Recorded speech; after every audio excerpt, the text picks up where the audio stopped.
নারী আর পুরুষের মধ্যে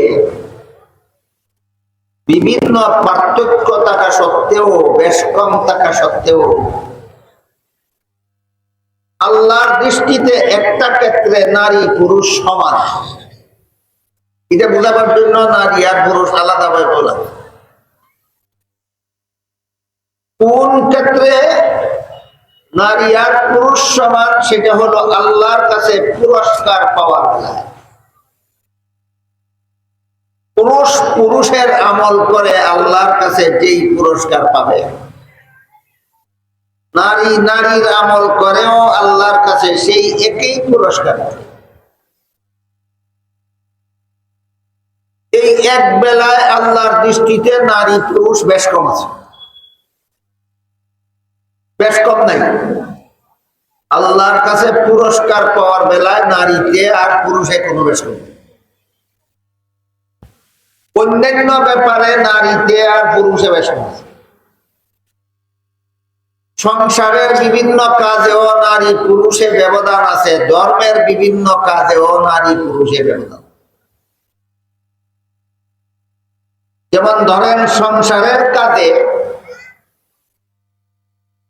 অনেকগুলি কাজ আল্লাহ নারীর দ্বারা করাইয়া থাকেন, যে কাজগুলি দুনিয়ার কোন পুরুষে করতে পারেনি, করার ক্ষমতাই রাখেন। যেমন সন্তান গর্ভে ধারণ করার কাজ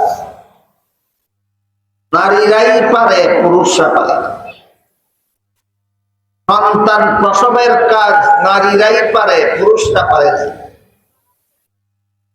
সন্তানকে স্তনের দুধ পান করাবার কাজ নারীরাই পারে, পুরুষরা পারে না। উদাহরণগুলি বুঝে থাকলে একটু দয়া করে বলুন তো, সংসারের বিভিন্ন কাজ এমন আছে কিনা যার মধ্যে নারী পুরুষের ব্যবধান? অনুরূপ ভাবে ধর্মের বিভিন্ন কাজেও আছে নারীতে পুরুষের ব্যবধান। যেমন তোমার নামাজ পুরুষের জন্য ফরজ, নারীর জন্য ফরজ নয়। ঈদের নামাজ পুরুষের জন্য ওয়াজিব, নারীদের জন্য ওয়াজিব নয়। 5 বেলার নামাজ এবং তারাবিহের নামাজ জামাতের সাথে পড়া পুরুষের জন্য সুন্নত, নারীদের জন্য সুন্নত নয়। বুঝে থাকলে বলুন তো, ধর্মেরও বিভিন্ন কাজ এমন আছে কিনা যে কাজগুলির মধ্যে নারী পুরুষে ব্যবধান আছে? তাহলে সংসারেরও বিভিন্ন কাজ আছে যে কাজে নারী পুরুষের ব্যবধান আছে। ধর্মেরও এমন কিছু কাজ আছে যে কাজগুলিতে নারীতে আর পুরুষের ব্যবধান আছে। কিন্তু আল্লাহ পাক রব্বুল আলামিন আলোচ্য আয়াতে মিন যাকারিন আও উনসা, ইমানদার মানুষটা নেক আমল করলে পুরুষ হোক অথবা নারী হোক বলে আল্লাহ বুঝালেন যে কোনো পুরুষ ইমানদার হবে, নেক আমল করবে, যে কোনো মহিলা ইমানদার হবে, নেক আমল করবে, আমি তাদের উভয়কেই পুরস্কার সমান সমান দেব। তাহলে নারী পুরুষের সংসারের অনেক কাজে ব্যবধান আছে, ধর্মের অনেক কাজে ব্যবধান আছে, কিন্তু আল্লাহর কাছে পুরস্কার পাওয়ার বেলায় সমান। আল্লাহর কাছে পুরস্কার পাওয়ার বেলায় সমান। যেমন এর কয়েকটা উদাহরণ শুনুন। হাদিস শরীফে রাসূল করিম সাল্লাল্লাহু আলাইহি ওয়াসাল্লাম বলেন, পুরুষ যুদ্ধের ময়দানে শত্রুর মোকাবেলায় লড়াই করলে পায় জিহাদের সওয়াব, যদি যুদ্ধটা ন্যায় সঙ্গত হয়। পুরুষ যুদ্ধের ময়দানে শত্রুর মোকাবেলায় লড়াই করলে পায় জিহাদের সওয়াব। রাসূল বলেন, নারীও স্বামীর ঘর করলে পায় জিহাদের সওয়াব।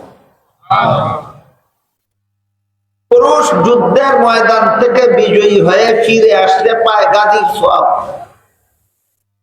নারীও সন্তান প্রসবের পরে বেঁচে থাকলে পায় গাজীর সওয়াব।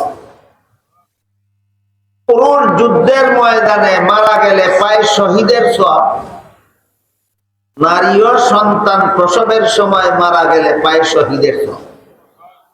দেখেন, জিহাদের সওয়াব, গাজীর সওয়াব, শহীদের সওয়াব পুরুষেরও আছে, মহিলারও আছে। একই কাজের দ্বারা না ভিন্ন ভিন্ন কাজের দ্বারা?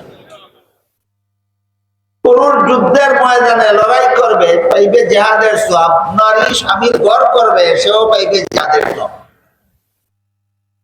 তাহলে কাজে সমান হইল না পুরস্কারে সমান? হ্যাঁ, কাজে ব্যবধান, পুরস্কারে সমান। পুরুষ যুদ্ধের ময়দান থেকে বিজয়ী হয়ে ফিরলে পাবে গাজীর সওয়াব। নারীও সন্তান প্রসবের পরে বেঁচে থাকলে পাবে গাজীর সওয়াব। দেখেন, গাজীর সওয়াব পুরুষেও পায়, নারীও পায়। কাজে সমান না পুরস্কারে সমান? পুরস্কারে সমান। পুরুষ যুদ্ধের ময়দানে মারা গেলে পায় শহীদের সওয়াব, মহিলা সন্তান প্রসবের সময় মারা গেলে পায় শহীদের সওয়াব। কাজে সমান হইল না পুরস্কারে সমান হইল? পুরস্কারে সমান।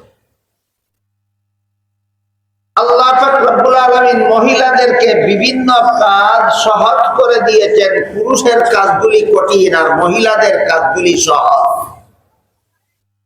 কিন্তু তারপরও পুরুষ কঠিন কাজ করে যেই সওয়াব পায়, মহিলাদের সহজ কাজের বিনিময়ে আল্লাহ তাকে সেই সওয়াব দান করে। যেমন যুদ্ধের ময়দানে শত্রুর মোকাবেলায় লড়াই করা সহজ না স্বামীর ঘর করা সহজ? দেখেন, লড়াই করা পুরুষের দায়িত্ব, স্বামীর ঘর করা মহিলার দায়িত্ব। পুরুষের দায়িত্বটা কঠিন, মহিলার দায়িত্বটা সহজ। তাহলে কঠিন দায়িত্ব পালনকারীকে আল্লাহ যেই পুরস্কার দিলেন, সহজ দায়িত্ব পালনকারীকে একই পুরস্কার দিলেন কেন? এই কথাটা অনেকে না বুঝার কারণে আজকাল এই সমস্ত ব্যাপার নিয়ে সমাজে যথেষ্ট পরিমাণ ভুল বুঝাবুঝির সৃষ্টি হয়।